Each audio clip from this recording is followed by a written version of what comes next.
William Tinkler is a West Ashley resident, a lawyer, a husband, and a father, and now a candidate for Charleston City Council's District 9 seat. He tells me why he's running for this seat for this edition of Quintin's Close-Ups. And if you haven't already, subscribe to my YouTube channel and like Quintin's Close-Ups on Facebook. William Tinkler, welcome to Quintin's Close-Ups. Quintin, it's great to be here. It's been a while. It has been a while since I interviewed you and your family many years ago here on Quintin's Close-Ups. And of course, well, that and also seeing you around King Street and Broad Street. I'm actually nearby, which I love. Well, it's too bad your schedule requires to do it on Zoom, but yes, here I am. Yes, sir. Yes, sir. And I brought you back on Quintin's Close-Up because you're an attorney, you're a father, you're a husband, a longtime West Ashley resident, and in fact, you're actually running for Charleston City Council to represent District 9, I believe. That's right. Tell me, with all your experience and all your connections to West Ashley, why this? Why now, William? Well, it's always something that I've been looking to do to get involved in local politics. Obviously, it's something I've been around for quite some time, and I know Peter Shayed, who's the current member from this district. He's running for mayor, so the seat opened up, and just it worked out with my career and just sort of on my end that this was a good time to get involved. Obviously, I've had feelings about West Ashley and thoughts about what could be done for quite some time, and Sumar Street, for example. I live right by it, and I drive by it every day, and I'm like frustrated like everybody else is here in West Ashley that something needs to get done. And my wife, frankly, told me to stop complaining about it and start doing something about it. So here I am. Speaking of which, the Sumar Street redevelopment, according to WCIV, City Council voted just recently to receive a fourth option for the Sumar Street redevelopment project. Mayor John Tecklenburg opposed both actions, and the three previous redevelopment plans for Sumar Street involved a civic center, parking, commercial space, and of course retail space. Council members voted not to move forward with these plans. And at the August 15th meeting, as you know, the mayor reiterated his support for the earlier Sumar Street redevelopment plans and voiced opposition to the fourth plan. So let me ask you this, William, what? And I'm thinking about your father too. But let me ask you this: where are you for this plan right now? Well, I've made my views known at various city council meetings and at the community development committee meeting. Something needs to be done now, but it needs to be done right. And I do think, especially with this fourth plan that they've come up with, it doesn't necessarily reflect what the people that I'm talking to want. That area it needs some it needs some attention, and I think we need to work on getting some multi-use businesses there. I think it's really what this area needs. I mean, you drive around and you see empty parking lots and vacant storefronts, and a lot of these storefronts are too big for the small businesses that we need in this area. Which we need to rethink kind of what we're doing, specifically getting something on the Sumar Street site that is generating revenue for the city, specifically what a park and a civic building won't do, will help feed the TIF that they've got on Sam Rittenberg and drive that revitalization that we need on Sam Rittenberg. It's that corridor is perfect for some multi-use businesses. I mean, right now it's a lot of there aren't sidewalks on Sam Rittenberg. We need to be able to fund that TIF to beautify that whole corridor. And I was just over there just last week. But let me ask you this: so, what type of multi-use businesses would be ideal right now for that area? For Sumar Street or along Sam Rittenberg? Oh, and Sam Rittenberg, yes, sir. Well, I think restaurants, shops, boutiques, and things like that. I mean, I've got a 6-year-old and a 2-year-old, and I've got a young family, and I know a lot of young families are moving into West Ashley right now because it's as far as the rest of the city goes, it's more affordable still over here in West Ashley. It's very convenient, and I think talking to people on the campaign trail, people want they want restaurants. There aren't a whole lot of options.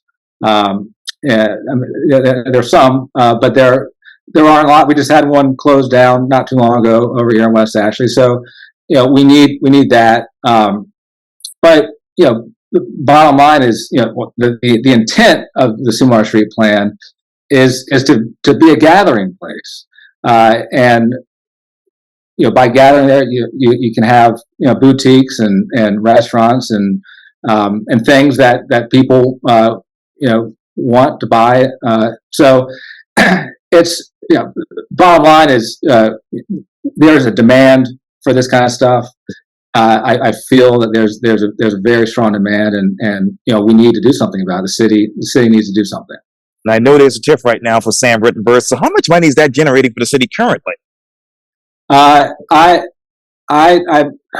don't know the figure off the top of my head, but I mean it is generating some funds, but it's not where they intended it to be. I mean that's kind of the point of having the Sumar Street development, is there are some funds there, and those would be used to pay for the Sumar Street development. But ultimately, the Sumar Street development is what is going to fund the TIF going forward for the next 20 plus years. So there's a lot of room to grow, is the bottom line. And now, Mr. Tinkler, I know that obviously you mentioned the TIF and how much that will pay for that particular project over for the next couple of years when the project's actually completed. But how much would this actually cost the average taxpayer? At least the current plan is that it won't, because it's going to be funded by the TIF.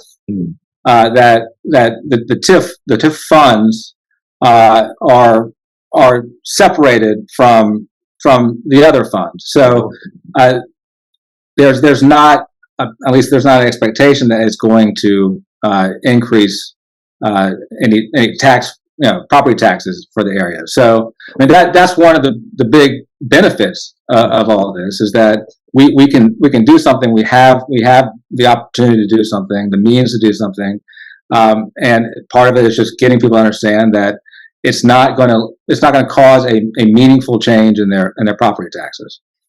So what is the current property taxes right now where you live? I think probably about the average property taxes for the average home, probably between $1,500 to $2,000 a year. Okay. It's certainly something that it's a decent amount of money. It's certainly something when I'm a trustee of the people's money on city council, something that I'll be paying a lot of attention to. But the bottom line is, and that's one reason why this Sumar Street project is, the plan is, I think is a good plan, because it doesn't, I mean, no matter what plan they end up coming with, I guess I should say, the funding for it is going to be this TIF money that is coming basically from businesses along the Sam Rittenberg corridor. Now, where else should the city get this type more of the funding from for this project? Where else? Yes, sir. Well, I think the plan, of course, it depends, of course, what the design ultimately comes out as. But the idea was that they would generate fees from the parking structure that they had there. That they certainly be, option 1, for example, and options 2 and 3 include commercial real estate space. So the idea is that rent would be paid, and ultimately the city would receive business license fees, and rent generated from that property. So yeah, that's that, and that would of course go into the TIF. Much of that would go into the TIF, or be used to pay for the project over the next 30 years or whatever. So that's how I understand it. But again, this is all it's all kind of back on the drawing board, so to speak, based on what the city did at the meeting last week. And it's I know the city staff are trying to figure out what exactly is going on, and I mean, currently the motion that was passed last week, it basically just requires the city staff to come up with a plan. So we're still kind of left in this limbo. What's going to happen once that plan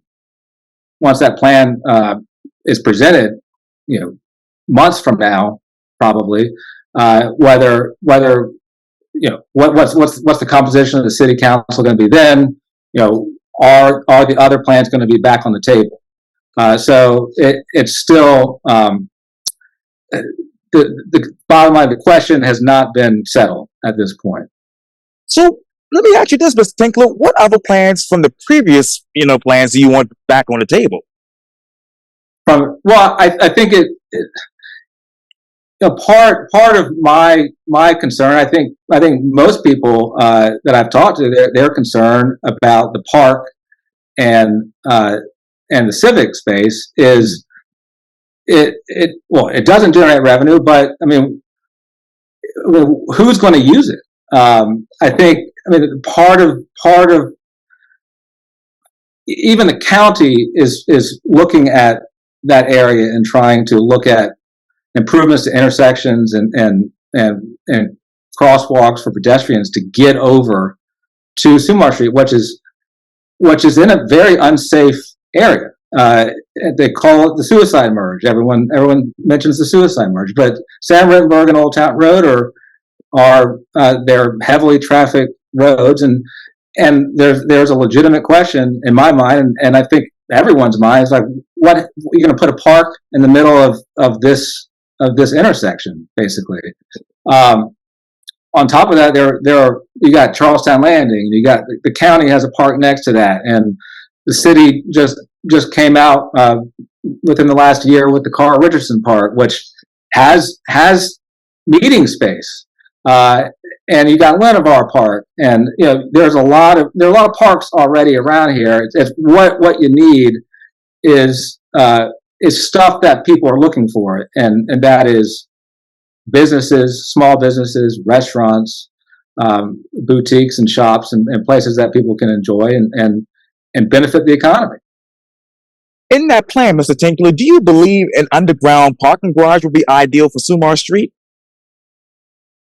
I think my position on the underground parking garage is that when you look at all of the other options, it makes sense. And I've talked to a lot of people who say, well, an underground parking garage in West Ashley, when you're just hundreds of yards away from the Ashley River, does that make sense? And the bottom line is it can be engineered to go there. It's on a higher elevation compared to the area around it, and there are other uses for an underground parking garage that everyone's been talking about, including uses that are consistent with the Dutch dialogues in order to retain water in the event that there is a severe storm or hurricane, and rather than have that water running off what is currently an asphalt parking lot and going into the surrounding neighborhoods. So it's not cheap. I mean, people talk about the price tag, but it's the above ground parking garage is not much cheaper. And the question is, what do people around here? This is the gateway to West Ashley. It is across the street from where our community was settled. It's a very important area. And do you want a parking garage right there? So we'll see kind of how this thing develops over the course of the several months. But the underground parking garage, when compared with all the other plans, it actually makes sense. So that's my view. I think at the end of the day, you look at the votes on city council specifically, and the first vote was tied 6-6. The majority of that vote in favor of option one were West Ashley council members. If you look at the most recent vote last week, the majority of West Ashley council members were in the minority in the 8-4 vote. The point is that West Ashley has been neglected for a very long time, and you drive around here and you need you see these shopping centers that were developed in the 60s and 70s, and we're looking at downtown and we're seeing the Gill Yard, and we're seeing all the improvements that are being made downtown, and we're saying, well, what is West Ashley? What are we going to get? I mean, and I think that's kind of how people in West Ashley feel about how that vote went down. We want something there, and to see how city council is handling this whole process. It frustrates people, and this is kind of one thing one reason why I'm running is because I'm frustrated, and I have a relationship with a number of these council members. Some of them I went to school with their children, and I feel like I'm in a position, given my background, having lived here my whole life, lived in this district my whole life, and being an attorney, where it's my job to persuade people and try to communicate with people effectively. I mean, that we can make progress and deliver results to West Ashley, and that's what people, everyone that I talk to around here, they want the city to think about them, and not simply about tourism and all the issues that really sucks up a lot of the time of the city downtown. But going back to the underground garage, Mr. Tinkler, if the city were to hypothetically build this, how much money would the city need to keep the building intact and actually keep from cracking and water from coming in? I think I don't have a figure on that, and I think the bottom line is the city already has underground parking garages downtown. And they can be engineered, they can be maintained, and it's the city is in a position where they can do it. Is the bottom line, and I think it's something that it's an idea. I guess my point is an idea that should just not just be summarily rejected just because of the price tag. I mean, this is something that they're at least the current plan with the TIF and with the financing plan can support it. And I think it's something that is an opportunity for the city to bring something to West Ashley, to revitalize West Ashley. And I think it's something that needs to be done as soon as possible. So how many underground garages are there in the city right now? I believe it's there. I think it's 7, 6 or 7. Okay. On on the peninsula, and I know everyone's in support right now of the underground garage, but why support something like this when people know that the area actually regularly floods? Well, well, like I said before, the area where they're going to put this is at a higher elevation. And if I think you're referring specifically to the Sumar Street site, Yes, right? The area is a higher elevation than the area around it. So on top of that, there's actually plans in the design for water retention on the surface. So the bottom line is they have thought about the flooding and stormwater issues from what I've reviewed. And I will go in, I guess, a little bit into the city's the way that the city handles stormwater in general, which I think I give the mayor credit for focusing a lot on the stormwater issues, which is a very important thing, obviously, right now in Charleston, being at sea level, basically.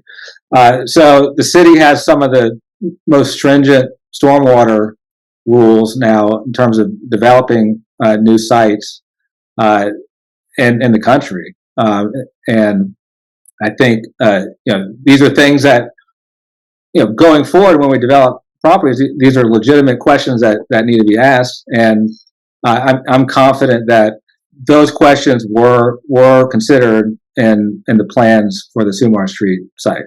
What intricate planning and urban landscape design for this project would be ideal for fixing that potential flooding in the area? The urban design? Yes, sir. Yeah. Well, like I said, I think as it relates to flooding of that site, I mean there are the current option 1 plan. Yes, let me go back and say that we don't have a plan for Plan 4. We don't really have a plan for Plans 2 and 3. The only plan that we have right now is option 1. And because that was the plan that was submitted to the West Ashley Revitalization Commission last year and to the Design Review Board last year. Right. And it passed both the West Ashley Revitalization Commission approval and the Design Review Board approval. And we have a plan that can be developed, which considers the urban design and the aspects that you're talking about. So it's, I mean, I talked about the water retention, I mean, are incorporated into the design itself. So, that's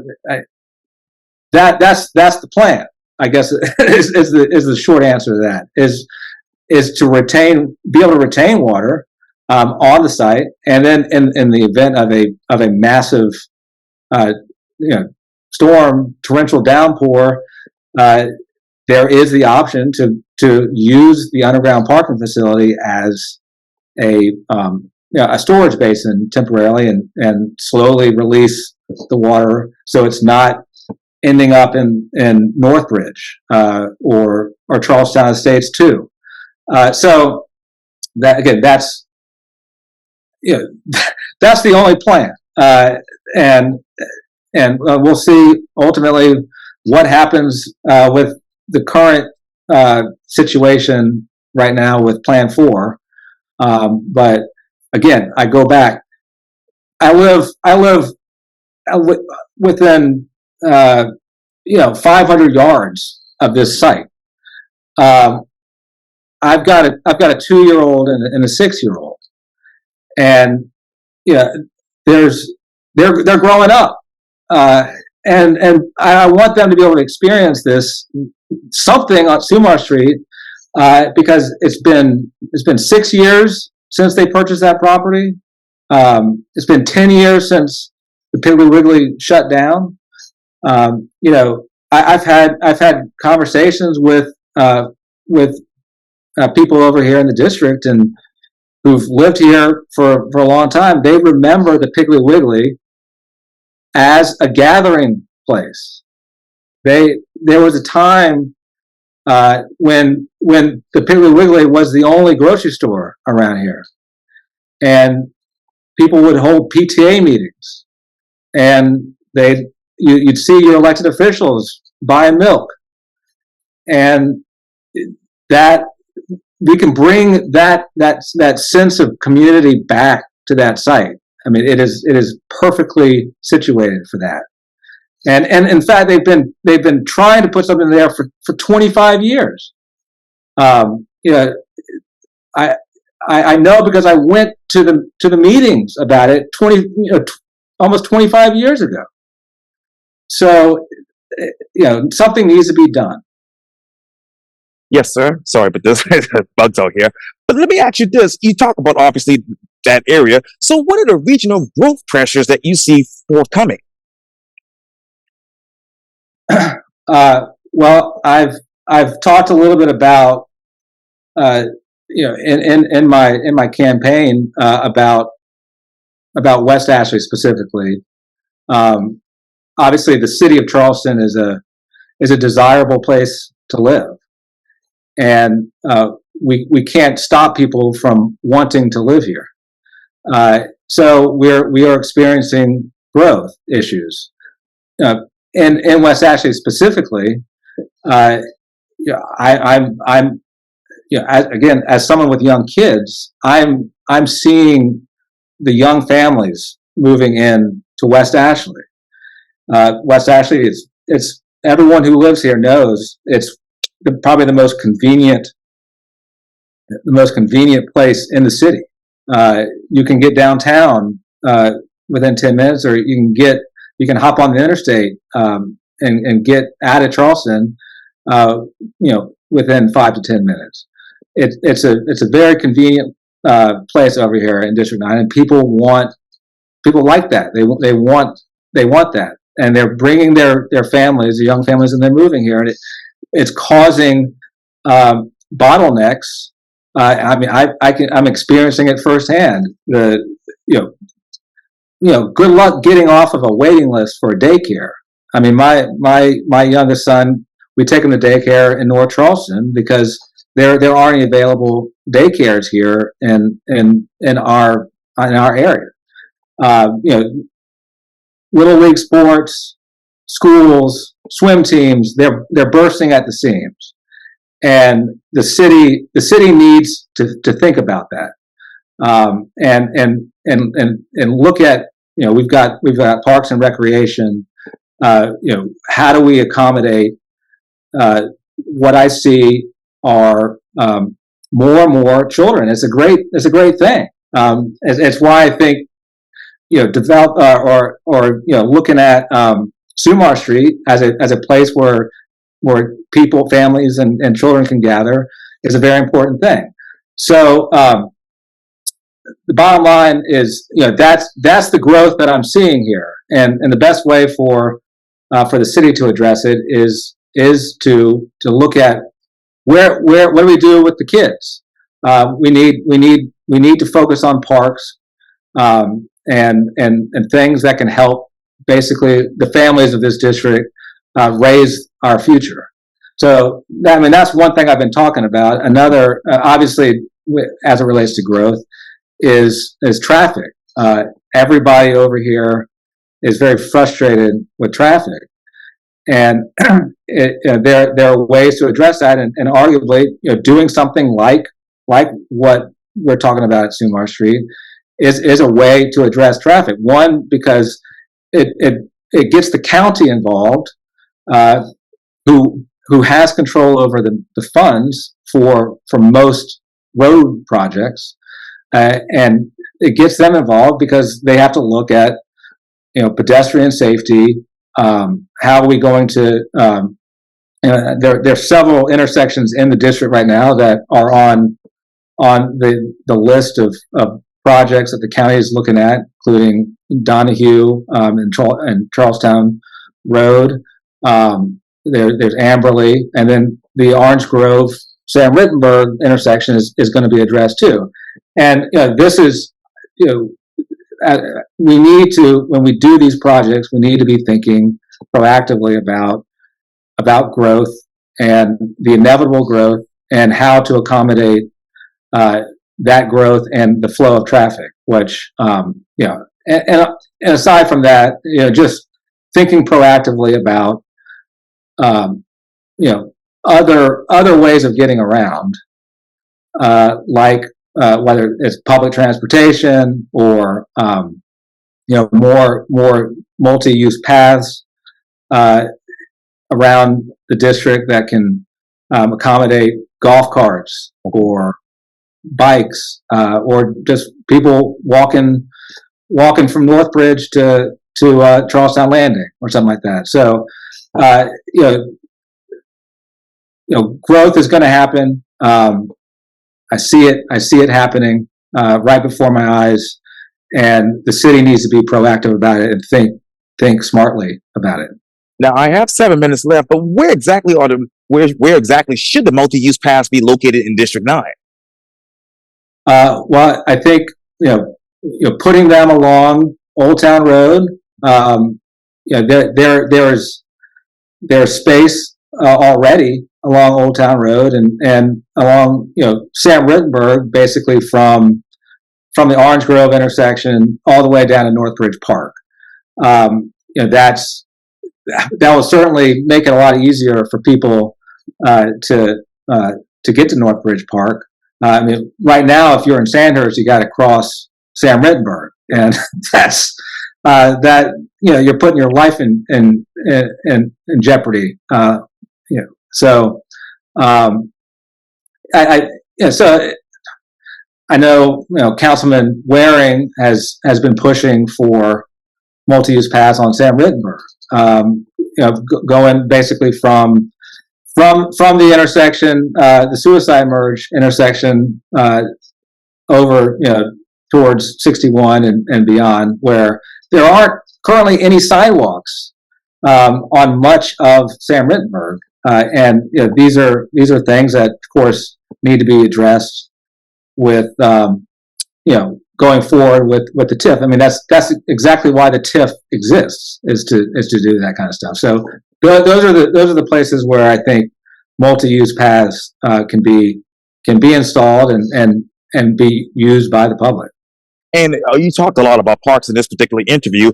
Besides yourself being on the ballot for this particular November, obviously you have the park referendum, which is a $70 million park bond referendum, that is, for City of Charleston residents in order to construct new City of Charleston parks. So let me ask you this, Mr. Tinkler. What are the tax implications of voting yes versus no on this? Well, I think this was discussed at the city council meeting a couple of meetings ago, where there will be an increase in the millage rates for the city of Charleston. So it will cause a slight tax increase. But it's you go to these parks, and I think there needs to be attention given to them. I guess I was along picking up litter along the bikeway this past weekend, and it's a great resource, but I think there's a lot of improvements that can be done as it relates to the bikeway and the greenway, and Linnevar Park. I used to live over in Heathwood, Old Town Acres, and we use Linnevar Park all the time, and that's a perfect park for it's a large park, and it's a perfect park for improvements, and because people do use that park. Yeah. Okay, and I want to get back to the couple of things you just said there in a minute. But with this particular bond referendum, do you believe that property tax increase will actually include insurance tax increases as well? Well, the property tax increase insurance, you asking? Yes, sir. Yes, sir. I'm a lawyer who deals with insurance, and my answer to that is I can't tell you what insurance companies are going to do. So I don't know the answer to that question. And is there a plan? Should there be a plan to fix and update city-owned pools without this referendum? Sorry, well. Oh yeah, I'm sorry about this. Should there be a plan to fix and update the city-owned pools without this particular referendum? I think so. Yeah. I mean, I was at the Bikeway this past weekend and looked at the aquatic center, and it needs some serious love. And I understand that there is a plan to address that. So yeah, I mean, this is why the funds are necessary. These parks are vital to the residents of West Ashley and of the city. And I know that you talked about the greenway and the bike path and how the bikeway in which they should have some improvements there. What's your quick 5-point plan in 2 minutes? My quick 5-point plan? Yes, sir. Well, that in 2 minutes. Bring more attention to West Ashley on city council. Work on having productive relationships with the county, and work on getting the city to provide more resources to address or to incentivize the county to bring more infrastructure improvements and road improvements to the area.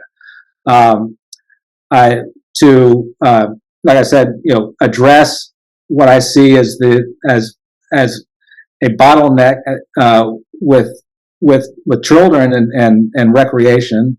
So we're not having to drive all the way down 61, to go practice basketball. Obviously, I think something needs to be done about Sumar Street, and as soon as possible. I think fundamentally, there needs to be a lot of attention given to how the city is currently structured. I think, and I didn't talk a whole lot about this, but we have to think about the next 50 years, and I think we're at a transition time. And we had 40 years of Joe Riley, who did great things for the city, but the city was smaller then, and the problems were different. And now we need to be looking at how can we structure government for that next 50 years. And I want to talk to you about the bikeway path, specifically that 5-point plan, but I'll get you back on Quintin's close-ups for that. For now, Yeah, William love Tinkler. to. Yeah, I appreciate it. Thank you for your time here on Quintin's close-ups, William. All right. You have a great one. Likewise.